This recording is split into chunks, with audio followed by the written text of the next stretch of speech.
दोस्तों नमस्कार। नमस्कार जय जी। गुड मॉर्निंग प्रकाश सर। सभी वेरी गुड मॉर्निंग दोस्त।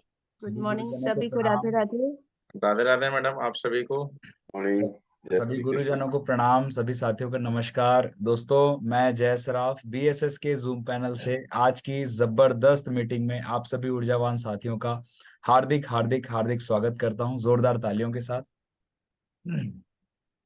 दोस्तों आज की इस मीटिंग की शुरुआत करने से पहले मैं हमारे दोनों आदरणीय गुरु डायमंड लीडर और बीएसएस सिस्टम के founders mister DN Sharma sir and mister Manoj Kumar Soni sir को मैं तहे दिल से प्रणाम करता हूं। हमारे तीनों new diamonds mister Prakash Thakur sir, mister Rupesh Sahu sir and mister Tomesh Sahu sir को भी मैं प्रणाम करता हूं। हमारे उपस्थित पैनल पे सभी रेड क्लब लीडर्स को भी मेरा प्रणाम है और बीएसएस के सभी ऊर्जावान साथियों को मेरा नमस्कार है। दोस्तों आज का दिन बहुत ही शुभ है और आज हमारे बीच एक बहुत ही शानदार प्रेजेंटर हैं जिन्हें हम सुनने वाले हैं, जिनसे काफी कुछ सीखने का मौका मिलेगा। तो सभी डायरी पेन के साथ रेडी होंगे मुझे उम्मीद है। और जो भी आज हमें कंटेंट मिलेगा उसे हम सीखेंगे, इम्प्लीमेंट करेंगे और अपना बिजनेस हम ग्रो कर सकते हैं। सही है। तो दोस्तों उन्हें इनवाइट करने के लिए मैं एक बहुत ही एनर्जेटिक लीडर को कॉल करने जा रहा हूँ। एक जोरदार तालियों से उनका वेलकम चाहूंगा। प्लीज वेलकम और dynamic and energetic the newly diamond leader of BSS mister Prakash Thakur sir. Please come on the zoom panel. एक जोरदार ताली। Thank you so much. Radhe Radhe, welcome sir. Radhe Radhe आप सभी को। और इतने गर्मजोशी से ठीक है जय जी हर किसी का वेलकम करते हैं, तो कहीं ना कहीं मैं भी ठीक जय जी के लिए चाहूंगा कि उनके लिए भी एक जोरदार ताली। दोस्तों नमस्कार आप सभी को पुनः एक बार। और जितने भी आज पैनल पे हमारे साथी हैं सभी को मैं नमस्कार करता हूं। और अपनी बात को आगे ठीक है बढ़ाते हुए सबसे पहले मैं अपने ठीक दोनों फाउंडर लीडर को ठीक है दंडवत ठीक प्रणाम करना चाहूंगा। और जितने भी मेरे ठीक है रेड क्लब साथी उनको भी ठीक है नमस्कार है, ढेर सारा प्यार है। दोस्तों जैसे कि रोज की भांति आज हम जो सेशन पे मतलब आप भी आते हैं, आप सभी आते हैं और हम डेली की भांति रोज की भांति कुछ ना कुछ हम एक दूसरे से ठीक सीखते हैं सिखाते हैं। और यही सीखने सिखाने की परंपरा ही हमको कहीं ना कहीं बहुत आगे ठीक है सफल के मतलब सफलता की ओर ठीक है लेकर जाती है। दोस्तों ऐसे कहा जाता है सीखना बंद तो जीना बंद। तो दोस्तों सीखना तो पड़ेगा, सीख के ही हम जीवन में कुछ कर सकते हैं किसी भी फील्ड में। तो दोस्तों आज ये सीखने की अगली कड़ी में एक आज ऐसे ठीक लीडर को मैं इनवाइट करना चाहूंगा, उनके बारे में छोटा सा परिचय दूंगा। सबसे पहले ठीक है मैं नारी शक्ति को प्रणाम करता हूँ क्योंकि आज उन्हीं समय जीवन मिला है। और जो कुछ भी हम देख पा रहे समझ पा रहे तो उनको भी ठीक है दंडवत ठीक प्रणाम करता हूँ। तो आज एक ऐसे साथी हैं, उनका नाम ठीक है ऋषि सोनी मैडम। वो मध्य प्रदेश के ठीक है नरसिंहपुर मतलब जिले से बिलोंग करती हैं और उनका कार्य क्षेत्र कर्म स्थल इस समय ठीक है दमोह जिले में है। वो अपने घर से 200-250 किलोमीटर की दूरी पे जाके रहकर वो इस कार्य को भली भांति रूप से कर रही है। और उनके जोश को जुनून को मैं दिल से सलूट करता हूँ। आज से नहीं, मैं 4-5 साल से सलूट करता हूँ। और उनको व्यक्तिगत रूप से भी मैं जानता हूँ कि वो अपने काम के प्रति कितनी अच्छी मतलब कहना चाहिए कि बहुत ज्यादा ही मेहनत करती, लगनशील है ठीक है। और इस कार्य के प्रति एक उनका अटूट श्रद्धा है। तो दोस्तों लगातार वो सीखते जा रही है, आगे ठीक है बढ़ते जा रही है और एक आज एक अच्छे मुकाम पे है। और आने वाले समय में बहुत ही जल्दी ठीक है रेड क्लब होने वाली है। तो अगेन ठीक है रेड क्लब के लिए उनके लिए ठीक है दिल से मैं ठीक है दुआ करता हूँ ईश्वर से जल्दी से आप आए ठीक है रेड क्लब में। और आज आज स्क्रीन पे आए तो हम सभी को ठीक है सिखाने का प्रयास करें। तो दोस्तों हम सभी उनसे ठीक है सीखने का प्रयास करेंगे। दोस्तों आप सभी साथी ठीक है कहीं ना कहीं डायरी पेन लेकर बैठे क्योंकि आज मैं निश्चित तौर पे पूरे विश्वास के साथ कह सकता हूँ कि मैडम के द्वारा दी गई ट्रेनिंग बहुत ही स्पेशल होगी। और वो उनकी बताई हुई बातें आज आज वो जो भी कहेंगे हम हमारे जीवन में बहुत ही काम कर करेगी और बहुत ही कारगर होगा। तो ज्यादा देर ना करते हुए मैं ठीक है इनवाइट करूंगा, प्लीज कम ऑन स्क्रीन पे आए। ठीक है मिस ठीक है Reshu madam ji, please come on. Thank you sir. Welcome Reshu ma'am. Welcome madam. Thank you. All the best Reshu madam. Thank you sir. सर्वप्रथम सर ने इतने कम टाइम में मेरा वेलकम किया, सर आपको कोटि कोटि धन्यवाद, प्रणाम। अपनी आवाज को आगे बढ़ाने से पहले हमारे बीएसएस के दोनों founder leader mister Manoj Kumar Soni sir और डीएन शर्मा सर को मेरा प्रणाम। पैनल पे उपस्थित हमारे diamond leaders mister Prakash Thakur sir, mister Tomesh Narayan Sahu sir और रूपेश सर जी को मेरा प्रणाम। और साथ ही साथ हमारे पैनल पे उपस्थित सभी रेड क्लब सीनियर्स को मेरा तहे दिल से नमन। और हमारे बीएसएस के इस जूम पैनल पर उपस्थित सभी योद्धाओं को मेरा नमस्कार। साथियों, आज कहीं ना कहीं इस जूम पैनल पे एक बार फिर से बोलने का मौका मिला, तो हमारे गुरुजनों के लिए बहुत बहुत धन्यवाद जो एक मौका हमको दिया। और साथियों, कहीं ना कहीं जब हमें ऐसा मौका मिलता है तो नित नया कुछ सीखने को मिलता है। So thank you so much सभी सीनियर्स को। साथियों, आज से कुछ समय पहले की घटना बोल सकते हैं, मेरे लाइफ में भी इस तरीके से जानकारी आई जैसे आपके लाइफ में आई, और मैंने भी करना शुरू किया। जब मुझे इन्फॉर्मेशन मिली थी तो बीएससी का मेरा स्टडी चल रहा था, और बीएससी की स्टडी के दौरान मैंने इस इन्फॉर्मेशन को देखा और जानकारी मुझे अकेले में दी गई थी। जब मैंने जानकारी को देखा तो कहीं ना कहीं मेरे मन में एक ही सवाल आ रहा था, सारी चीज तो अच्छी है, अब मुझे इसको करने के लिए एक बार घर से परमिशन लेनी होगी, क्योंकि मैं डिपेंड थी, फादर मदर से ही पूछ के मैं डिसीजन ले सकती थी। तो उस समय फिर मैंने सेकेंड डे पापा जी को बिना कुछ बताए पापा जी को डायरेक्ट सीनियर से मिलाया। और जैसे ही मैंने अपने सीनियर से पापा जी को बुलाया तो मेरे सीनियर बस एक ही बात बोल रहे थे कि आपकी बेटी कुछ बड़ा कर सकती है, नया कर सकती है, आगे बढ़ सकती है, जीवन में अच्छा भविष्य बन सकता है। तो ऐसे करके मेरे भविष्य के लिए बहुत सारी चीजें मेरे फादर को बताई जा रही थी। तो बाद में मेरे फादर ने एक ही चीज बोला कि अगर तुम्हें कर लो तो पैसे की कोई दिक्कत नहीं। मैंने फॉर्म भरा और मेरे पापा जी ने पैसे दिए, और उसके बाद फिर मेरा काम शुरू हुआ। फर्स्ट ट्रेनिंग के दिन जब मुझे जाना था तो ऑलमोस्ट शाम को ही ट्रेनिंग होती है, तो 6 बजे का मुझे टाइम मिला था कि शुक्रवार में शाम 6 बजे आपको ट्रेनिंग में आना है। लेकिन जब जैसे ही मैं ट्रेनिंग के लिए निकल रही थी तो पापा ने पूछा कहाँ जा रहे हो, तो मैंने उनसे कहा कि वही जो फॉर्म भरा है उसका मीटिंग है तो वहीं जा रही हूँ।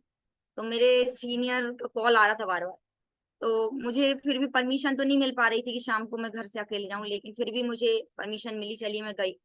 और उसके बाद फिर मैंने सैटरडे के दिन 33 लोगों को इनवाइट किया। फर्स्ट मेरा जो सैटरडे था उसमें 33 लोगों को मैंने इनवाइट किया, और संडे में करीब करीब मेरे माध्यम से 9 लोग हॉल में पहुंचे। और उसी संडे समथिंग 4 लोगों ने मेरे साथ शुरुआत कर दी थी, तो एक अच्छी शुरुआत मेरी हुई। फिर आगे बढ़ी मैं, फिर एक दिन मेरे सीनियर का कॉल आया दो तीन दिन ही बाद कि मैडम आपके नीचे कुछ लोग आ चुके हैं और उनका फायदा आपको मिलना है, तो मैं चाहता हूँ कि आप अपने प्रोडक्ट का पेमेंट करा दीजिए। तो दोस्तों, फोन ही फोन पे बात हुई थी, मेरा कोई फॉलोअप नहीं किया गया था। तो मैंने अपने पापा जी से बात की, पापा जी बोलते हैं कि चलो अगर आपको करना है तो कर लीजिए, कोई दिक्कत नहीं है। तो मैं उस समय एक रिसेप्शनिस्ट का जॉब किया करती थी एक सेंटर में, तो मैंने वहीं से कॉल कर दिया पापा को कि घर में कुछ सर लोग आने वाले हैं और वो उसका एक पेमेंट करना है। तो मैंने कहा कि अच्छा रहेगा, मम्मी के लिए साड़ी आ जाएगी। और उस समय साड़ी इसलिए चॉइस कर ली थी कि साड़ी के नाम पे पापा जल्दी भी पैसे दे देंगे। तो ऐसे करके मुझे मेरी शुरुआत हो गई, और साड़ी के नाम पे जल्दी से पापा जी ने पैसे भी दे दिए। मैंने एक पैकेज लेके शुरुआत कर दी। और दोस्तों, कहीं ना कहीं बहुत मतलब ज्वाइनिंग में कोई बहुत बड़ी दिक्कत नहीं आई, डायरेक्ट बहुत जल्दी ज्वाइनिंग हो गई, क्योंकि पापा को बस यही था कि अगर तुम कर सकती हो तो करो। और मैंने एक लाइन और ऐड कर दिया था कि मैं 1 से 2 महीने में इसी से पैसे अर्न करके आपको दे दूंगी। तो ऐसे करके मेरा वो कॉन्फिडेंस लेवल देख रहे थे और बोल रहे थे चलिए कोई दिक्कत नहीं है, अगर पैसे का है तो दे देते हैं। ऐसे करके मेरी नॉर्मल तरीके से डीडी तो कंप्लीट हो गई दोस्तों। फिर उसके बाद धीरे धीरे काम करना स्टार्ट किया। शुरुआत में इन्वाइट किया, फॉर्म भरे, फिर मेरे साथ 2 लोग को आने में करीब 2 महीने का वक्त लग गया था। बहुत सारे लोग होते हैं जिनके साथ एक दिन में ही 2 लोग आ जाते हैं, एक हफ्ते में 2 लोग आ जाते हैं, 15 दिन में ही 2 लोग आ जाते हैं, लेकिन मेरे साथ 2 लोगों को आने में करीब करीब देखा जाए तो पूरा पूरा 2 महीने का वक्त लग गया था। पर हाँ, उस 2 महीने में मैंने एक भी ट्रेनिंग और एक भी प्रेजेंटेशन ऐसे मिस नहीं करा था, क्योंकि मुझे मेरे सीनियर ने बोला था कि शुरुआत के मैडम 52 ट्रेनिंग तो आपको मिस नहीं करनी, और अगर आपने 52 ट्रेनिंग ले लिए तो मुझे विश्वास है कि आप 53 ट्रेनिंग आप खुद देने लगेंगे, मंच पे आप खुद जाकर बोलने लगेंगे। तो मैंने कहा ये तो मेरे लिए बहुत ही अच्छी उपलब्धि है, तो मैंने ट्रेनिंग को बराबर कंटिन्यू रखा। फिर 2 महीने बाद जब मेरा फर्स्ट चेक आया तो मैंने पूरे हॉल में मिठाई बांटी, क्योंकि मेरा पहला पहला इनकम आया था और शायद मेरे लाइफ की पहली कमाई थी। तो मैंने पूरे हॉल में फ्राइडे के दिन सभी सीनियर्स को, पूरे टीम को मिठाई भी बांटी। और उसके बाद एक जोश आया कि हाँ भाई, पैसा तो आता है, भले वो छोटा सा चेक हो लेकिन पैसा आया। फिर उसके बाद दोस्तों आगे बढ़े, कुछ ही महीने बाद एक ऑफर आया जिसमें 10 जोड़े बना करके 10,000 की इनकम, साथ में एक मोबाइल मिलना था। तो मैंने वो मोबाइल भी जीता, और हमारे ग्रेट महागुरु जी मिस्टर मनोज सोनी सर के हाथों मुझे मोबाइल भी प्राप्त हुआ।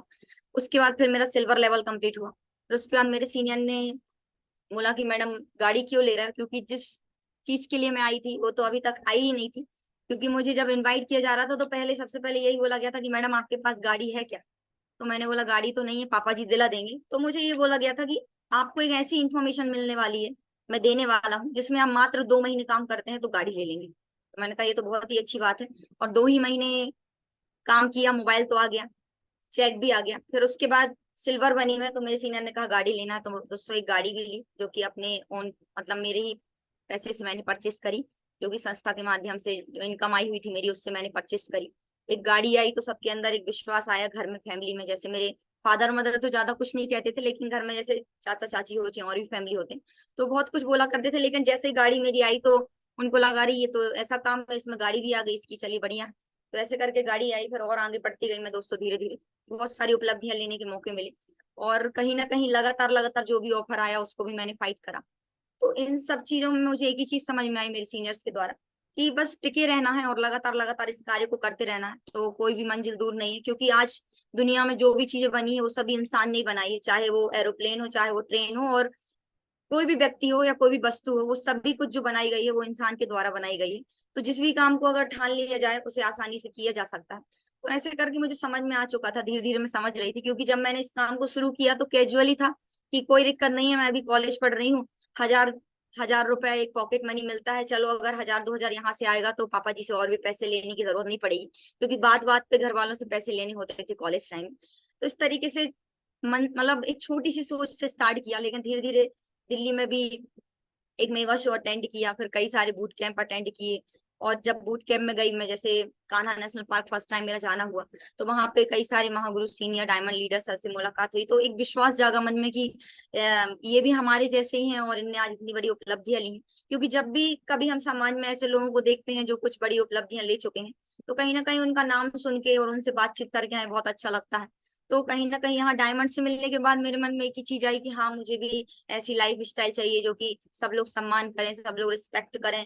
और इस तरीके से सभी लोग, जैसे हमारे डायमंड सर लोग जो होते हैं, तो जिस भी टूर में होते हैं, जिसमें मेगा शो में होते हैं, तो आप देखेंगे उनके चारों तरफ ढेर सारे लोगों की भीड़ लगी होती है। तो बहुत ही अच्छा लग रहा था कि बताइए इनमें ऐसी कौन सी खास बात है जो मतलब इनके चारों तरफ लोग ही लोग हैं और इतनी सारी भीड़ है। तो ये सब चीजें मेरे माइंड में गई फर्स्ट बूट कैंप में, और वहां से आने के बाद मैंने अपने काम को और भी तेजी से किया। फिर दोस्तों मेरे पास के शहर नरसिंहपुर के बाद गाडरवाड़ा शहर में मैंने काम चालू करा। गाडरवाड़ा में मैंने काम करते करते एक सिस्टम भी ओपन हुआ गाडरवाड़ा, और साथ ही साथ वहां से मेरा गोल्ड लेवल कंप्लीट हुआ। फिर उसके बाद एक शो अटेंड करने का मौका मिला दोस्तों। वहां से आने के बाद मैंने वहाँ हमारे महागुरु मनोज सोनी सर से एक सवाल करा, तो सर छोटे छोटे शहरों में काम करके मुझे नहीं लगता कि कोई बड़ा काम कर सकते हैं, मैं चाहती हूँ कि कोई बड़े शहर में मैं मतलब चले जाऊं, जैसे जबलपुर या भोपाल चले जाऊं, तो कैसा रहेगा। तो सर ने बोला देखिए भोपाल में तो ज्यादा आपको हमारा सपोर्ट नहीं मिल पाएगा, लेकिन चलिए मैडम आप जबलपुर आएंगे तो हम सबका यहाँ सपोर्ट रहेगा, और सारे सीनियर यहाँ उपलब्ध भी हैं आपके। तो मैंने सर ने जैसे ही बोला, मैंने अपना सारा सामान पैक करा और एक गाड़ी में डाला, एक 4 व्हीलर में, और उसके पीछे पीछे पूरा गाडरवाड़ा से लेकर के जबलपुर तक मैं स्कूटी से चलाती हुई जा रही थी। और जबलपुर में जाकर के मदन महल में मैंने 4 व्हीलर में जो भैया थे उनको बोला आप थोड़ा सा यहाँ वेट करिए। मैं गई, आधे घंटे में मैंने रूम ढूंढा, और डायरेक्ट मैंने अपना सामान उनसे कहा अब यहाँ रख दीजिए। मतलब मैं किसी दूसरे शहर में जाने से पहले भी मैंने ये नहीं कि हाँ मैं वहां जाके पहले रूम सर्च किया, देखा कि कैसा शहर है, नहीं। पर सर ने बोल दिया कि मैडम जबलपुर में आप रह सकते हो और यहाँ बहुत अच्छा पोटेंशियल है, कर सकते हो। तो बस मैंने अपना सामान उठाया और मैं निकल गई। और एक चीज समझ में आई कि जब तक घर से नहीं निकलेंगे तो कुछ नहीं होगा। तो गाडरवाड़ा तो निकल ही चुकी थी, उसके बाद जबलपुर आ गई दोस्तों, पूरा बोरिया बिस्तर उठा के अपना। जबलपुर में जैसे ही मैं पहुंची तो उसके बाद बस देखती थी, मेरा 3rd फ्लोर पे मेरा रूम हुआ करता था, और वहां से मैं देखती थी कि चारों साइड बिल्डिंग ही बिल्डिंग नजर आ रही है, कोई मेरे पहचान का नहीं है। तो मैंने सर से बात की, सर मैं आपने यहाँ बुला तो लिया लेकिन मेरा कोई पहचान का नहीं, मैं किसको प्लान दिखाऊं। तो सर ने मुझे एक ही बात बोली कि मैडम पब्लिक इतनी सारी है, आप बाहर निकलिए और आप अपना लक्ष्य बना लीजिए कि हर दिन ना मुझे 10 नंबर लेके तो जाना है। तो दोस्तों जिस दिन से सर से बात हुई, तो मेरा एक टारगेट हुआ करता कि मैं सुबह घर से निकलूंगी, शाम तक के कुछ भी हो जाए मैं 10 लोगों के कांटेक्ट नंबर लेकर के तो जाऊंगी। तो हर दिन का मेरा टारगेट हो गया, और 7 दिन में मैं 70 लोगों के नंबर लिया करती थी और फिर 70 लोगों को आमंत्रित किया करती थी। और हाईएस्ट जबलपुर में जब थी मैं, तो मैंने 76 लोगों को आमंत्रित किया एक वीक में। और उसके बाद 76 लोगों को आमंत्रण करने के बाद भी लोगों को लगता होगा यार 76 को आमंत्रण करूंगा तो 30 40 लोग आएंगे, लेकिन ऐसा बिल्कुल नहीं था। मेरे सारे अजनबी लोग हुआ करते थे, तो 76 में से मेरे साथ में वही पहले हफ्ते 5-6 लोग आए। तो मेरे को तब भी खुशी हुई कि भैया 76 लोगों को बुलाया तो फिर भी 5-6 लोग मेरे साथ आए। और उन 5-6 लोगों में मेरे साथ में एक व्यक्ति ने फॉर्म भर दिया और बस उसकी लिस्ट भी मिली मुझे। तो ऐसा मैंने लगातार लगातार हर दिन और हर हफ्ते किया। बहुत दिन नहीं लगा, थोड़े दिन के अंदर अंदर एक अच्छी टीम बनी। मतलब जब मैं जबलपुर पहुंची थी तो पूरा एकदम मेरा नेटवर्क जीरो हो चुका था, लेकिन जबलपुर से एक नई शुरुआत हुई और पूरा टीम बना। और टीम बनने के बाद फिर वहीं से मेरा पर लेवल कंप्लीट हुआ और एक ऑफर चल रहा था, उसमें मैंने वॉशिंग मशीन भी जीती। फिर और आगे बढ़ी मैं, तो धीरे धीरे करके दोस्तों ऐसे जबलपुर में रह करके मैंने ढेर सारे अचीवमेंट लिए। लगभग मेरा 1 से 1.5 साल का समय जो है वो जबलपुर में बीता। फिर उसके चलते चलते मैंने इटारसी होशंगाबाद में भी कार्य किया, जहाँ से बहुत सारे लीडर्स मुझे मिले। और उसके बाद फिर मेरे सीनियर की गाइडलाइन में चलते चलते दोस्तों आज दमोह शहर में मैं काम कर रही हूँ। तो एक तरीके से देखा जाए तो मैं जब से घर से बाहर निकली हूँ तो मतलब मन ही नहीं हुआ कि दोबारा घर जाना है, क्योंकि मुझे ये तो पता चल चुका था कि घर में रह करके कोई बड़ा काम नहीं हो सकता। और मैंने ये देखा जितने सीनियर आज बहुत बड़े लेवल पे पहुंचे वो घर से बाहर निकले हैं। और हाँ दोस्तों, वाकई में हमें घर से बाहर निकल के काम तो करना होता है। तो ये करते करते आज देखा जाए तो करीब दोस्तों यहाँ से 5 मोबाइल, 3 लैपटॉप, 3 गाड़ी, 2 वॉशिंग मशीन, 1 फ्रिज, एक एसी, एक एयर कूलर, करीब मेरे 16 बार इंडिया टूर हो चुके हैं। और टोटल टीम साइज की बात करूं तो समथिंग समथिंग 1650 साथियों का मेरा एक टीम भी हो चुका है दोस्तों। और यहाँ पे लगभग लगभग आज देखा जाए तो मैंने आज से दमोह शहर में आज से 1.25 साल पहले शुरुआत की थी। तो 1.25 साल पहले ही दमोह शहर में आई थी और आज समथिंग 1000 परिवारों का संगठन दमोह शहर में बन चुका है 1 साल के दौरान। तो शुरुआत में भले मेरे को ज्यादा टाइम लगा, लेकिन अब जल्दी जल्दी ग्रोथ हो रही है और बढ़ते बढ़ते हम अगले टारगेट की तरफ भी बढ़।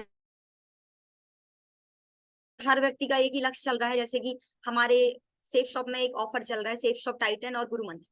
तो सर मैं परमिशन चाहूंगी स्क्रीन स्लाइड शेयर करने की। Yes yes yes yes madam.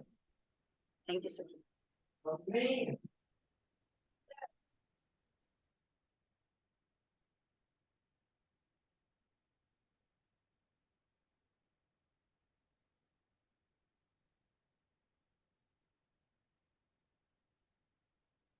तो साथियों आज कहीं ना कहीं हम सब देख पा रहे हैं कि आज एक नई सुबह है और एक नई जानकारी है। और कहीं ना कहीं हमारा लक्ष्य जो हमारे सामने है, सबसे पहले तो मैं सभी आदरणीय गुरुओं के लिए एक श्लोक बोलना चाहूंगी। गुरुर ब्रह्मा गुरुर विष्णु गुरुर देवो महेश्वरा गुरु साक्षात परम ब्रह्म तस्मै से गुरुवे नमः। सभी गुरुओं का आशीर्वाद आशीर्वाद लेते हुए मैं अपनी वाणी को आगे बढ़ाना चाहूंगी। दोस्तों आज सभी का एक टारगेट चल रहा है और सभी बोलते हैं ना कि अगर जीवन में किसी का गोल नहीं है तो वो गोलमोल है। और हमारे माँ गुरु जी बोलते हैं कि जीवन में सभी का गोल होना चाहिए, नहीं तो हमारी जिंदगी गोलमोल है। इसलिए अपना एक गोल है जो कि अभी हमारे सामने चल रहा है और हम सब देख पा रहे हैं कि मनाली का एक टारगेट चल रहा है। और साथ ही साथ सबसे बड़ा जो हमारे लिए सेफ शॉप टाइटन, जिसमें सभी का एक सपना है कि मुझे विदेश यात्रा करना है, थाईलैंड जाना है। और दोस्तों कहीं ना कहीं सब लोग उसी की दौड़ में, उसी की रेस में सुबह निकलते हैं, शाम तक आते हैं और उसी की रेस में लगातार लगातार लगातार इस कार्य को आगे बढ़ा रहे हैं। तो आज कहीं ना कहीं बोला जाता है कि जीवन में अगर हमने किसी एक गोल को बना लिया तो उस गोल को मतलब आगे बढ़ाने के लिए, उसको अचीव करने के लिए कहीं ना कहीं हमें काम करने की आवश्यकता होती है। और आज हमारा जो एक सिस्टम साइकिल है, आप जैसे देख पा रहे हैं स्क्रीन पे, सक्सेस सिस्टम साइकिल, कि हम किसी भी पर्सन जो हमारे साथ शुरुआत करता है हम उसका एक ड्रीम लिस्ट बनवाते हैं, फिर ग्रुप मीटिंग में उसको इन्वाइट करते हैं, शुक्रवार की ट्रेनिंग में बैठाते हैं, फिर उसके बाद शनिवार को आमंत्रित करते हैं, उसका रविवार को संडे प्लान में वो अपने साथियों को बुलाता है, फिर उसके बाद में राउंड द सर्कल होता है, फिर उसके बाद होम मीटिंग करते हैं और सेकंड होम मीटिंग करते हैं, फिर उसका तीसरा फॉलोअप होता है, चौथा होता है, पांचवा फॉलोअप होता है, फिर उसके बाद उसकी ज्वाइनिंग कभी कभी 1 मीटिंग में भी डन हो जाती है, कभी 2 मीटिंग में भी डन होती है और कभी कभी 5 मीटिंग में भी ज्वाइनिंग डन नहीं हो पाती। इस प्रकार से कई सारे साथी होते हैं जिनका अलग अलग टाइप के लोग हमें मार्केट में मिलते हैं और अलग अलग टाइप के लोग जब हमें मार्केट में मिलते हैं तो कहीं ना कहीं उनके फॉलोअप भी अलग अलग तरीके से करने होते हैं। तो दोस्तों आज कहीं ना कहीं हमारा ट्यूसडे का दिन है और हम देख पा रहे हैं कि हमारा फॉलोअप का दिन है। और आज फॉलोअप के दिन में कहीं ना कहीं वो दोस्तों जैसे संडे में हमारे लोग बैठे होंगे तो हमने उनके मंडे में भी फॉलोअप करे और आज भी कुछ लोगों के फॉलोअप हमें करने हैं, होम मीटिंग्स हमें करनी है। तो आज बहुत ही अच्छा दिन है कि हमें मतलब आज ट्यूसडे का दिन है और फॉलोअप करना है और सुबह सुबह जो आज मीटिंग हो रही है उसमें हम एक फॉलोअप की चर्चा कर रहे हैं, डिस्कशन कर रहे हैं। तो यहाँ पे दोस्तों फॉलोअप का एक डिस्कशन करते हैं कि एक्चुअल फॉलोअप क्या है और कैसे करना है। आज मैं कुछ बताने जा रही हूँ दोस्तों, मैं वही बताने जा रही हूँ जो मैंने अपने गुरुओं से अभी तक सीखा है। कहीं ना कहीं बोलते हैं कि अगर कोई भी एक अच्छा फॉलोअर बने और फॉलोअर बनने के बाद वो किसी को सिखाता है तो कहीं ना कहीं वही बातें बोलता है जो उसने उसने अपने सीनियर से सीखी है। तो आज दोस्तों भले मैं बोल रही हूँ लेकिन शब्द मेरे सीनियर्स के हैं और उन्हीं के सिखाए हुए शब्द हैं। तो आगे बढ़ते हैं, यहाँ पे लिखा हुआ है फॉलो बाय रीजन। कहीं ना कहीं जब बोला जाता है कि अगर किसी व्यक्ति का रीजन होता है तो वो बहुत ही आसानी से आगे बढ़ पाता है और बहुत ही आसानी से इस काम को करता है। और अगर किसी भी चीज का कोई रीजन नहीं हो, अगर हम किसी भी चीज का इस समाज को रीजन नहीं दे तो बात ना लोग हमारी बहुत ही ज्यादा हल्के में लेते हैं। अगर हम एग्जाम्पल से समझे तो जैसे मान के चलिए हम बॉस से बोलते हैं, हम किसी जॉब में और हम अपने बॉस से बोलते हैं कि मुझे छुट्टी चाहिए, तो आपका बॉस बहुत ज्यादा हल्के मिलेगा। लेकिन हम उसी जगह पे एक रीजन ऐड कर दें कि मेरी माँ बीमार है और मुझे छुट्टी चाहिए, तो बॉस सोचता है नहीं नहीं इनकी माँ बीमार है, इनको छुट्टी देनी चाहिए, शायद छुट्टी मिल भी जाए, छुट्टी मिलने के चांसेस भी मिलते हैं। ऐसे कुछ और उदाहरण है, जैसे मान के चलिए हम टिकट के लाइन में लगे हुए हैं और टिकट लाइन में मतलब हम नॉर्मल बोल रहे भैया मुझे पहले टिकट लेने दो क्योंकि मतलब मुझे जल्दी लेना ऐसे कर रहे हैं, तो शायद कोई भी हमारी मतलब शायद हमें कोई भी लाइन से आगे नहीं जाने देगा, कोई भी हमें पास नहीं करेगा, टिकट नहीं लेने देगा। लेकिन अगर उसी जगह पे हम एक रीजन ऐड कर दें कि मेरी बहन अकेली खड़ी है और ट्रेन आने वाली है, छूटने वाली है, तो प्लीज मुझे पहले टिकट ले लेने दीजिए, तो कहीं ना कहीं हो सकता है कुछ लोग आपको चांस दे दें आगे जाने का और आपको टिकट आसानी से मिल जाए। तो ऐसे करके बहुत सारे चीजें होते हैं। जैसे अब सुभाष चंद्र बोस जी एक लाइन बोलते हैं कि तुम मुझे खून दो मैं तुम्हें आजादी दूं। अगर सुभाष चंद्र बोस जी बोलते तुम मुझे खून दो खून दो खून दो, तो शायद कोई खून नहीं देता, लेकिन उन्होंने एक रीजन ऐड करा कि तुम मुझे खून दो मैं तुम्हें आजादी दूंगा।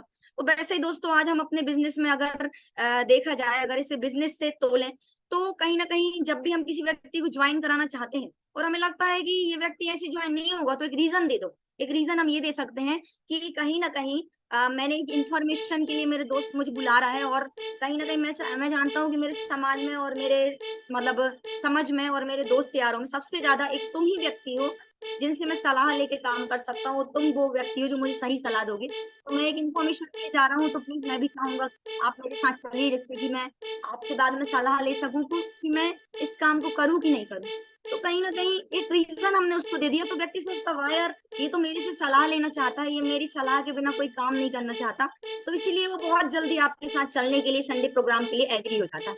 तो इसीलिए बोलते हैं कि अगर हम अपने बिजनेस में भी ये टेक्निक अपनाते हैं तो हमें अपने बिजनेस में कहीं ना कहीं बेनिफिट मिलेगा। और कोई भी व्यक्ति सोचेगा कि अच्छा ये मेरे से पूछ के कार्य करना चाहता, अच्छा ये मेरी मतलब एक सहमति लेना चाहता, तो चलो चलते हैं, कोई दिक्कत नहीं, इसके लिए मैं 1 घंटा दे दूंगी। तो उसको भी लगेगा कि हाँ यार इसको एक्चुअली सलाह देना है इसलिए मैं चलता हूँ, तो वो आपके लिए 1 घंटा देने के लिए एक एग्री भी हो जाएगा। दूसरा एक टाइप होता है फॉलो ऑफ गिविंग। बोलते हैं कि इस समाज में एक प्रकृति में अगर हम कुछ नहीं देंगे तो हमें कुछ मिलेगा भी नहीं, इसलिए कहीं ना कहीं फॉलो अप में भी अगर हम कुछ देंगे तो हमें जरूर मिलेगा। मतलब इस दुनिया को पहले कुछ देना होता है तभी हमें वापस में कुछ मिलता है। तो इसे कुछ उदाहरणों से समझते हैं। जैसे मान के चलिए अगर हमारा बैंक अकाउंट है, अगर हम उस बैंक अकाउंट में पैसे ही नहीं डालेंगे तो निकालेंगे कहाँ से, है ना। अगर मान लीजिए हमें पैसे निकालना है तो हमें सबसे पहले पैसे डालने होंगे, क्योंकि अगर हम चाहते हैं कि हम अपने खाते से पैसे निकालें तो हमें उसमें पैसे रखने होंगे, तभी हम शायद जहां चाहे वहां जरूरत पड़ने पे निकाल पाएंगे। वैसे ही कभी कभी हमने देखा है कि जब हम अपनी कार से गाड़ी से या कहीं जा रहे होते हैं तो चौराहों पे मार्केट पे कभी सिग्नल के नीचे जब हम खड़े होते हैं तो कई सारी लेडीज बच्चे कुछ कुछ चीजें बेचते हैं। और मान लीजिए कभी कभी ये भी होता कि कोई तिरंगा बेच रहा है और उसने क्या किया कि सीधे तिरंगा आकर के एक व्यक्ति ने क्या किया हमारी जेब में रख दिया। तो जब उसने तिरंगा हमारे जेब में रख दिया और उसके बाद वो कह रहा भाई साहब इसके 5 रुपए, तो वो तिरंगे से ना हमारी भावनाएं जुड़ी हैं और हम ना वो 5 रुपए निकाल के देते हैं, हम उसके लिए मना नहीं करते। वैसे ही कभी कभी हमने कई बार देखा, हम मंदिर जाते हैं, बनारसी जाते हैं, महाकालेश्वर जाते हैं, XYZ बहुत सारी जगह जाते हैं। तो जैसे हम मंदिर के बाहर पहुंचते हैं तो वो व्यक्ति कोई भी एक पर्सन होता है, बाबा होते हैं, संत होते हैं, जो एक कुंडल लिए रहते हैं हाथ में, और क्या करते हैं वो सीधा आते हैं हमारे सर पे एक तिलक लगा देते हैं। तो वो हमारे सर पे जैसे ही तिलक लगा देते हैं तो तिलक लेने के बाद ना वो पैसे मांगते हैं। तो ना हमें पैसे मना, हमारा पैसे देने के लिए हम मना नहीं कर पाते। मतलब उनमें जब हम किसी व्यक्ति को कुछ दे देते हैं ना तो कुछ मांगने में भी दिक्कत नहीं होती। वैसे ही अगर हम उसने हमारे सर पे तिलक लगा दिया तो हम ना पैसे देते हैं, क्योंकि हमारी भावनाएं ना आध्यात्मिक है, हम भगवान से और मंदिर से जुड़े हैं, इसलिए हम उसको 10 रुपए 5 रुपए 20 रुपए निकाल करके दे देते हैं। वैसे ही दोस्तों हमारे बिजनेस में अगर हम इस चीज को लेकर आए तो पहले हमें लोगों को बताना पड़ेगा कि इस कार्य से आपको मिलने क्या क्या वाला है। आप अगर इस चीज को शुरुआत करते हैं तो आपको पहले ये लोगों को समझाना होगा कि इस चीज से आपको क्या क्या मिलेगा, ये बिजनेस से आप क्या क्या प्राप्त कर सकते हैं, और ये बिजनेस आने वाले समय में आपको भविष्य में क्या क्या दे सकता है। तो ऐसे करके जब तक हम किसी व्यक्ति को कुछ देने की, जैसे हम मान के चलो हम फॉलोअप में गए और हम उससे कह रहे भाई इतना दे दो, भाई पैसा दे दो, 20,000 दे दो, 25,000 दे दो, 50,000 दे दो। अगर हम उससे सिर्फ पैसा ही मांग रहे हैं और हम उसको ये नहीं बता पा रहे कि यार तुम इस चीज में अगर शुरुआत करते हो तो आपको इस चीज से लाभ क्या मिलेगा, इस चीज से बेनिफिट क्या मिलेगा, आप आज से महीने भर में क्या कमा सकते हो, 2 महीने में क्या कमा सकते हैं, अभी हमारा जो एक टारगेट चल रहा है तो इस टारगेट से आप क्या जीत सकते हैं। तो अगर हम उस व्यक्ति को कुछ बताएंगे नहीं कि आपको मिल क्या रहा है और सिर्फ मांगेंगे, तो शायद हमें वहां से आउट मतलब डीडी नहीं मिलेगा, या फिर हम वहां से उस व्यक्ति को कन्विंस करके उसकी ज्वाइनिंग नहीं ले पाएंगे। लेकिन अगर हम उसको पहले ये चीज क्लियर कर पा रहे हैं कि हाँ, आप अगर हमारे साथ शुरुआत करते हैं तो अगले 1 महीने में ये हो सकता है, आप हमें 100 लोगों से मिलाएंगे तो इतनी इनकम आ सकती है, आप 9 लोगों की ज्वाइनिंग कर लेंगे तो इतना कमा सकते हैं। जब तक कि आप उस व्यक्ति को कुछ बताएंगे नहीं कि आपको ये मिले, क्योंकि इस दुनिया में हर व्यक्ति है जो इस चीज से मतलब उसको एक भय होता है कि नहीं यार ये चीजें मेरे हाथ से नहीं चली है। तो कहीं ना कहीं अगर उसको वो चीज समझ में आएगी तो वो अपने हाथ से नहीं जाने देगा और हमारे साथ एक शुरुआत करेगा। अगला अगर देखा जाए तो फॉलो अप बाय अट्रैक्शन। हम देखते हैं कि एग्जाम्पल से समझते हैं, हमारे समाज में हम देखते हैं कुछ लोग ना एकदम हमारी कॉलोनी में जैसे हमने देखा तो कोई संजय नाम का व्यक्ति है और हम देखते हैं हमेशा वो सजा धजा रहता है। मतलब कोई कोई लोग ऐसे देखे हमने अपनी हमारी कॉलोनी में कि जो हमेशा ना सजे धजे रहते, वो घर से निकलेंगे तो एकदम बढ़िया, उनसे कोई मिल रहा है तो एकदम खुशबू आ रही है, उनकी परफ्यूम की शानदार एकदम बेहतरीन ड्रेसअप होती है और उनको जैसा ही कोई देखता है तो सोचता वाह यार क्या व्यक्ति यार। वैसे ही कभी कभी आपने देखा होगा कि बहुत सारे लोग जब सूटेड बूटेड होते हैं तो उनकी बात ना लोग गौर से सुनते हैं। अगर हम देखें कि जैसे कोई व्यक्ति यूनिफॉर्म में होता है, जैसे डॉक्टर है, पुलिस है, लॉयर है ना, जैसे पुलिस वाला है, एक डीएसपी सर है मान लो, तो उनकी बात हर कोई क्यों सुनता है? क्योंकि वो बढ़िया यूनिफॉर्म में है और उनकी यूनिफॉर्म से ना उनकी एक वैल्यू नजर आती है कि हाँ यार इस चीज में है। मतलब अगर हम सूटेड बूटेड हैं या अच्छे एक वेल प्रोफेशनल दिख रहे हैं और वेल प्रोफेशनल होने के साथ साथ हम बातें भी अच्छी कर रहे हैं तो कहीं ना कहीं लोग हमारी बातों को सुनते हैं। और ऐसा से भी ये मायने नहीं रखता कि हमसे बोल अच्छा रहे, लेकिन बोलने के साथ साथ यदि हमारी मतलब जो निकलने वाले शब्द हैं वो भी बहुत बढ़िया है तो कहीं ना कहीं इससे हम ये सीख सकते हैं कि अगर मान के चलिए हम हमेशा एक अच्छी गेटअप में रहेंगे, हमेशा एक अच्छे मतलब ड्रेसअप में रहेंगे, हमेशा प्रोफेशनल रहेंगे, तो कहीं ना कहीं इस बिजनेस में हमें सफलता बहुत जल्दी मिल सकती है। क्योंकि व्यक्ति ना क्या करता है कि जो अच्छा उसको दिखता है उसकी बात जरूर सुनता है और धीरे धीरे अगर हम किसी व्यक्ति एक एक तो पहला चीज हम बहुत बढ़िया ड्रेसअप में, बहुत बढ़िया हमने शूज पहन के रखे और उसके बाद हम बहुत बढ़िया बातें कर रहे हैं व्यक्ति से, तो व्यक्ति मजबूर हो जाता है कि यार मुझे इसके साथ करना चाहिए क्योंकि ये इतना बेहतरीन है और इसकी लाइफ छोटे स्तर से आज ये बहुत बड़े लेवल पे पहुंचा है। तो कहीं ना कहीं वो भी मन में सोचता है कि यार आज मैं जिस लेवल पे हूँ मैं बहुत आगे जा पाऊंगा, तो वो सोचता है कि बढ़िया है चलो मैं इसके साथ मिलकर शुरुआत करता हूँ। लेकिन अगर इसी जगह पे हम क्या करें, एकदम गंदे से कपड़े पहन के जा रहे हैं, एकदम घिने पिने से दिख रहे हैं और हमने मतलब हो सकता है कि बहुत जल्दी जल्दी बिना नहाए भी निकल गए हैं ना और उस चक्कर में परफ्यूम भी नहीं डाल पाए, तो जब हम नॉर्मल निकल जा रहे हैं तो कई सारे लोग हमसे अट्रैक्ट नहीं हो पाएंगे। लेकिन अगर हम एकदम सज धज के सूटेड बूटेड प्रोफेशनल ड्रेस में अगर जा रहे हैं, किसी से मिल रहे हैं, तो व्यक्ति हमसे अट्रैक्ट होता है। तो एक अट्रैक्शन से भी हम अपने फॉलोअप को स्ट्रॉन्ग कर सकते हैं, क्योंकि बोला जाता है कि फॉलोअप में सबसे ज्यादा जो 68% है वो हम बिकते हैं और उसके बाद फिर हमारी बातें बिकती हैं और बाद में फिर कंपनी बिकती है। और एक्चुअल में व्यक्ति कंपनी नहीं देखता, प्रोडक्ट नहीं देखता, वो आपको देखता है और हमें देखता है और वो ये सोचते हैं कि यार जब ये व्यक्ति इतने कॉन्फिडेंस के साथ बोल रहा है कि ऐसे से ऐसा होगा तो 100% होगा। और अगर मान के चलो कभी भी कोई व्यक्ति अगर जा रहा है किसी अगले के घर, तो जब हम अगले के घर जाते हैं और वो एक व्यक्ति हो सकता है प्रेजेंटेशन में संडे के प्रोग्राम में आया हो, लेकिन उसके बाकी के परिवार के सदस्य हैं वो नहीं आ पाए थे संडे में, लेकिन वो भी जब हमें एकदम सूटेड बूटेड और प्रोफेशनल ड्रेस में देखते हैं तो वो सोचते हैं यार ये तो बहुत बढ़िया काम कर रहा है, इसमें तो शानदार ड्रेसअप में ये रहता है, तो उनके घर वाले भी सपोर्ट करेंगे क्योंकि आधा काम तो आपको देखते ही उनके घर वालों का हो जाएगा। आगे चलते हैं दोस्तों, कहीं ना कहीं आप जो अगला फॉलोअप अपना करते हैं लोगों को अट्रैक्ट करके तो करते ही करते हैं, साथ में आप अगर चाहें तो अपने फॉलोअप में जैसे बोलते हैं ना कि दुनिया में अगर जो भी चीजें हो रही हैं उनको देखकर ही लोग हमें फॉलो करते हैं, तो यहाँ पे देखा जाए तो आपने देखा है कि भाई जो हमारा कपिल शर्मा शो आता है उसमें एक जो अर्चना पूरन सिंह होती है वो क्या होती है, लगातार कपिल शर्मा जी की कोई ना कोई बात पे बेमतलब वो हंसती रहती है और जब वो बेमतलब उनकी बातों पे हंसती है तो मतलब लोगों को ये लगता है कि शायद ये कोई हंसने वाली बात है, तो वो भी सोचते हैं कि चलो मेरे को भी हंसना चाहिए क्योंकि जब ये हंस रहे हैं तो बोलते हैं ना जब आजू बाजू कोई हंसने की आवाज आ रही है, आजू बाजू ऐसी कोई आवाज आ रही है जिसमें हम हंस सकते हैं, या आजू बाजू ऐसी कोई आवाज आ रही है मतलब चारों साइड से कोई ऐसी हंसने की वॉइस आ रही है, तो हमें ना हंसने में मजबूरी हो जाती है। कैसे? जैसे हमारे सामने कोई व्यक्ति है, अब वो हंस रहा है, वो बहुत तेज हंसे जा रहा हंसे जा रहा हंसे जा रहा, तो हम क्या सोचते हैं कि अरे जी हंस रहा है, तो उसको देख के हमें भी हंसी आ जाती है ऑटोमेटिक। आप कुछ सोचिएगा, जब आपके सामने 4 लोग हंस रहे होते हैं तो आपके सामने 4 लोग जब हंस रहे होते हैं तो कहीं ना कहीं आपको भी हंसी अपने आप आ जाती है। तो इस तरीके से जब हम ना प्रकृति से मतलब कुछ लेना चाहते हैं तो कुछ देना भी होगा।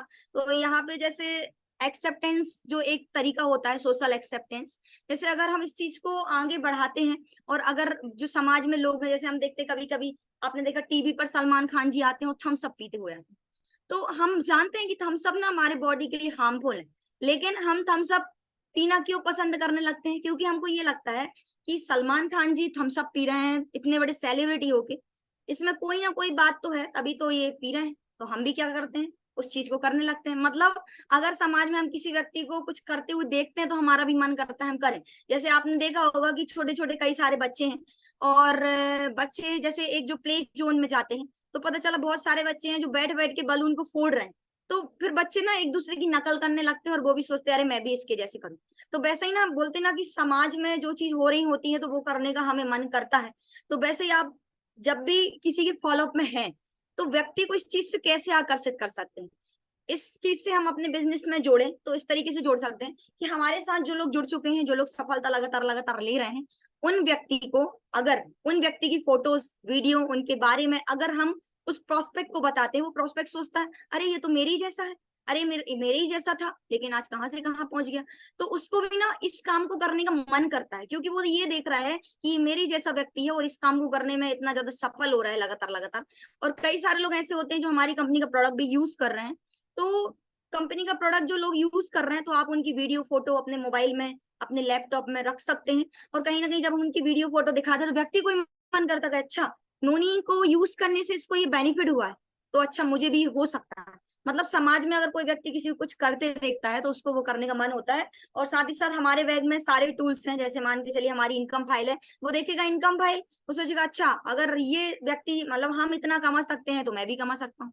तो ऐसे करके जब व्यक्ति ना अगले व्यक्ति को भी सफल होते हुए कमाते हुए इस संस्था में आगे बढ़ते हुए देखता है तो उसको लगता है कि इस काम को मैं भी कर सकता हूँ, और हमारा फॉलोअप आसान हो जाता है और उस व्यक्ति को लाना आसान हो जाता है। तो ऐसे करके इस फॉलोअप टेक्निक से भी हम व्यक्ति को ला सकते हैं। अगला है फॉलोअप बाय अथॉरिटी। हमने देखा है कभी कभी ना भारत सरकार हो चाहे कोई संस्था हो एक व्यक्ति को अथॉरिटी देती, लाइक कोई पुलिस विभाग में है, एक बड़े लेवल पे है, एसपी है मान लो। अब वो एसपी उसके पास एक पावर होती है, जैसे ही एसपी किसी व्यक्ति ने बोला वो संजय नेमा है वो है एसपी, तो उसकी ना जो पावर है वो हमें पता चल जाती। कैसे? सिर्फ उसके प्रोफेशन से। या फिर मान लीजिए कोई कॉलेज में प्रोफेसर है तो हम उसकी पावर का पता लगाते हैं, अच्छा प्रोफेसर है मतलब कॉलेज में सब बच्चों को पढ़ाता होगा, डील करता होगा। जैसे ही हम सुनते हैं डॉक्टर तो हमें लगता है अच्छा हाँ ये पेशेंट्स को डील करता होगा। तो ऐसे करके जब भी ना कोई हम मिनिस्टर प्रोफेसर या डॉक्टर की डिग्री को सुनते हैं, उसके बारे में सुनते हैं, तो हमें ना उसकी पावर अपने आप पता चल जाती है। वैसे ही हमारे बिजनेस में जब हम लोगों से मुलाकात करते हैं तो दोस्तों हमारी पावर बताने के लिए ना हमारे पास एक व्यक्ति होना चाहिए, मतलब हमारा एडिफिकेशन करने वाला ना एक व्यक्ति होना चाहिए। अगर हमारी एडिफिकेशन हमारी पावर का पता हम खुद बताएंगे तो मजा नहीं आएगा, वो सोचेगा ये खुद ही की हाँ करा है, खुद ही की तारीफ कर रहा है, तो खुद की पावर हम नहीं बता पाएंगे। लेकिन हाँ यदि हमारे साथ कोई एक पर्सन जा रहा है, लेकिन वो हम ऐसे लोगों को तैयार करें जो हमारी पावर को बताएं ताकि लोग आपकी बात फिर बाद में सुने। तो अगर हम कभी फॉलोअप में जा रहे हैं तो एक मतलब हमारे साथ एक व्यक्ति को लेकर जाएं जिससे वो क्या करेगा, हमारा एडिफिकेशन करेगा। और जब एडिफिकेशन हो जाएगा तो एडिफिकेशन के बाद ना वो व्यक्ति गौर से हमारी बात को सुनेगा, क्योंकि जब एक मिनिस्टर होता है उसकी बात को गौर से तभी व्यक्ति सुनता है जब उसकी डिग्री को, उसके पेशे को, उसकी प्रोफेशन को जान जाता है। वैसे ही अब हम ड्रेसअप में जा रहे हैं तो कोई हमारे पेशे को ऐसे नॉर्मल तो नहीं जानेगा। लेकिन अगर हाँ एक व्यक्ति है और जैसे मान लो हमारी टीम का ही कोई व्यक्ति है और वो बता रहा है हमारे सर हैं, इन्होंने इस तरीके से शुरुआत की थी और आज इन्होंने इतने लाख रुपए कमाए हुआ है, इतनी उपलब्धियां ली हुई है, इस लेवल पे पहुंचे हुए हैं, तो कहीं ना कहीं वो क्या कर रहा है, इस बिजनेस के अंदर हमारी एक पावर को ना उसके सामने मतलब सुना रहा है, एक्सप्लेन कर रहा है और हमारी पावर को बता रहा है। तो जब वो हमारी पावर को बता देता है तो वो व्यक्ति ना सुनने पे मजबूर हो जाता है, अच्छा जिस कार्य के बारे में मैंने जाना सुना समझा, इस कार्य में कर मतलब बढ़ते हुए इसको काफी टाइम हो गया है और ये लगातार लगातार बढ़ते इतना पावरफुल व्यक्ति बन चुका है कि मुझे इसकी बात तो सुननी पड़ेगी। तो कभी कभी बहुत सारे लोग होते हैं जो उल्टा भी कर देते हैं, वो क्या करते हैं, सामने वाले की तारीफ कर देते हैं। पता है सर ये एक सचिव है और एक बहुत बड़े लेवल पे अगर ये हमारे साथ शुरुआत कर दी है ना तो ये मान के चलो कि पूरा जो समाज है वो इन्हीं के कहने से चलता है और खटाखट हमारे साथ लोग ज्वाइन करने वाले हैं। तो कभी कभी लोग उल्टा करते हैं, लेकिन दोस्तों हमें उल्टा नहीं करना है। हमारे साथ जैसे मान लो हमारे सीनियर गए तो हमें सीनियर की पावर को खड़ा करना है, सीनियर का एडिफिकेशन करना है।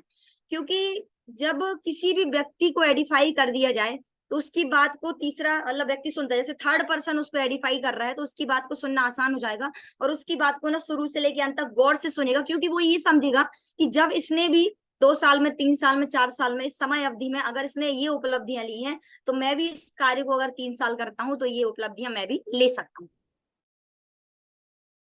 सुनने के लिए मजबूर होता है, इसलिए बोला जाता है कि फॉलोअप में आपका आधा काम तो आपका एडिफिकेशन कर देता है। और दोस्तों वाकई में अगर हमें बेहतर रिजल्ट चाहिए, फॉलोअप में बेहतर रिजल्ट चाहिए होते, तो हमें मतलब जो सीनियर का एडिफिकेशन है वो बहुत ही अच्छे से करना चाहिए, क्योंकि अगर हम पावरफुल तरीके से सीनियर की पावर को रख देते हैं तो फिर हमारे जो व्यक्ति है उसको सुनने पे भी मजबूर हो जाता है, साथ में फिर हमारे साथ ज्वाइनिंग करने के लिए भी मजबूर हो जाता है। अगला हम देखेंगे फॉलोअप बाय स्कैरसिटी। मतलब जब भी कभी हम फॉलोअप पे जा रहे हैं, तो हमने देखा है कई बार हम जब शॉप के सामने से निकलते हैं, मॉल के सामने से निकलते हैं, तो हमने एक टैग लगा हुआ देखा है कि सेल सेल सेल, और साथ में फिर हमने कुछ कुछ ये भी लिखा हुआ देखा है कि लास्ट चांस टू विन, और कई जगहों पे हमने देखा है कि ओनली फॉर 2 days, कई जगहों पे देखा है कि 50% डिस्काउंट फॉर टुडे ओनली। तो ऐसे कर लिखा जब हम देखा है तो दोस्तों ये देख करके हमें क्या प्रभाव पड़ता है, वो दुकानदार इस चीज को लगाता क्यों?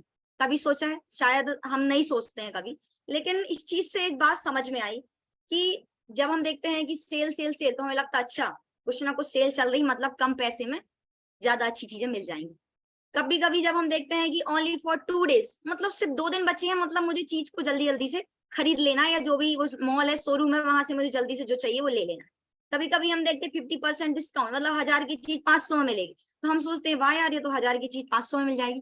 तो इस चीज से मतलब ये इसलिए वो मतलब शॉपकीपर और दुकानदार वो इस चीज को इसलिए लगाते हैं, क्योंकि हमने ये देखा है कि लोग ना किसी भी चीज को पाने से ज्यादा खोने से डरते हैं। किसी भी चीज को जो पाने में खुशी तो होती है, लेकिन पाने से ज्यादा ना किसी चीज के खोने का डर होता है।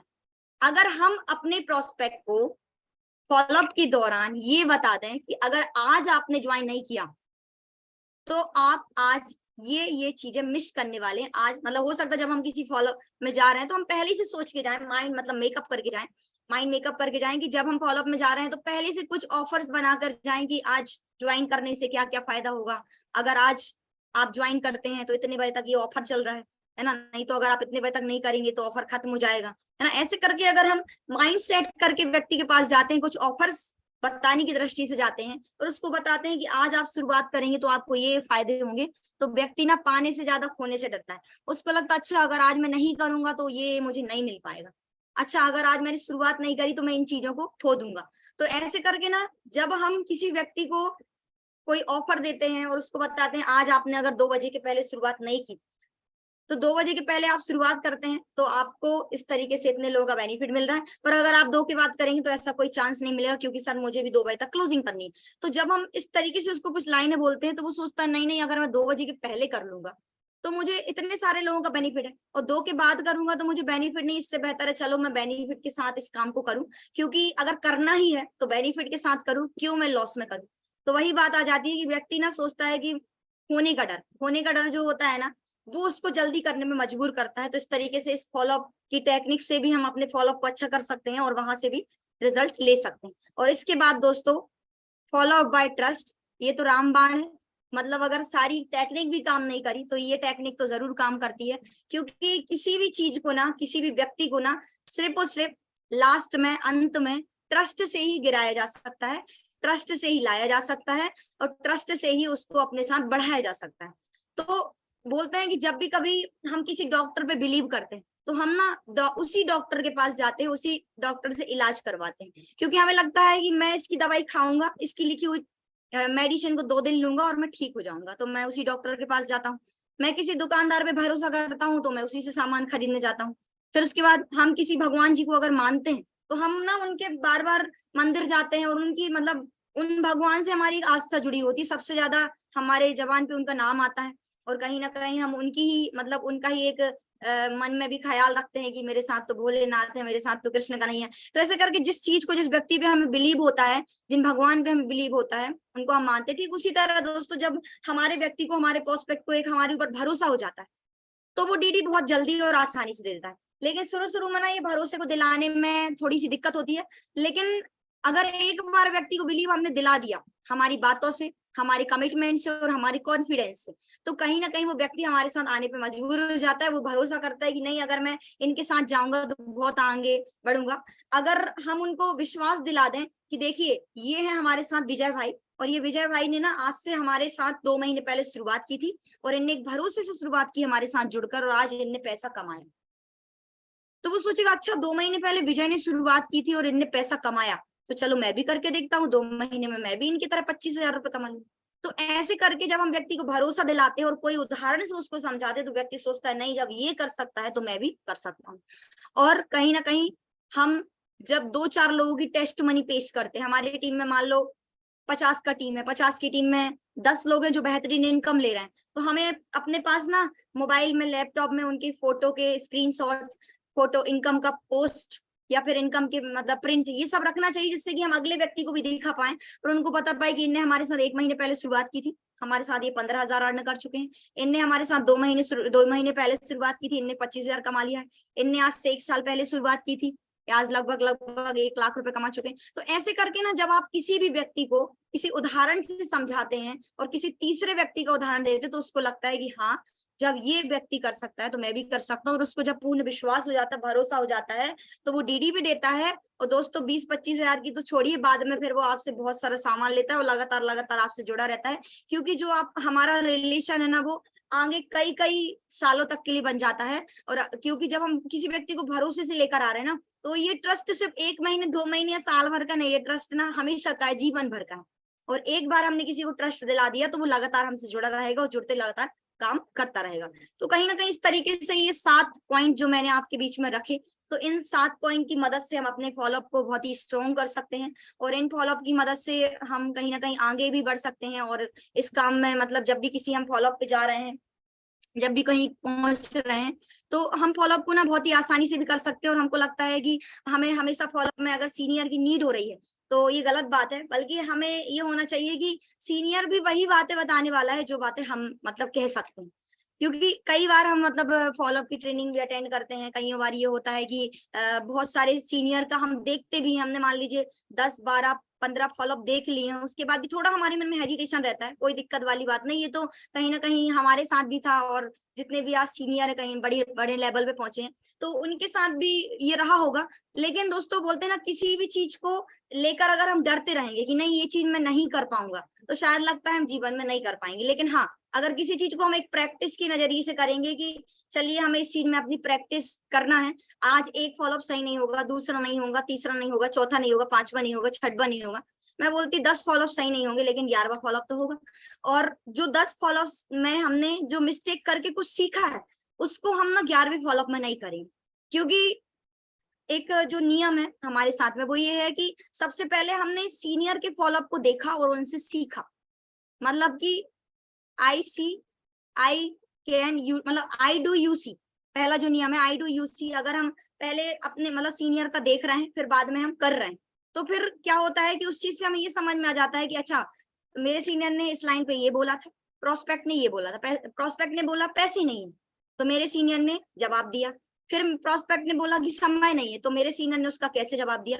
तो जब हमें हर चीज के जवाब आ जाते हैं उस लय में देने के लिए, जैसे हमारे सीनियर बोल रहे थे, तो दोस्तों सीनियर ने भी ये चीजें सीखी थी। जैसे आज हमारे बीच में एक बहुत बढ़िया टूल्स जो हमारे गुरुजी के द्वारा आया हुआ है, फॉलोअप बुक। तो फॉलोअप बुक में आज हमारे हर सवाल का जवाब है।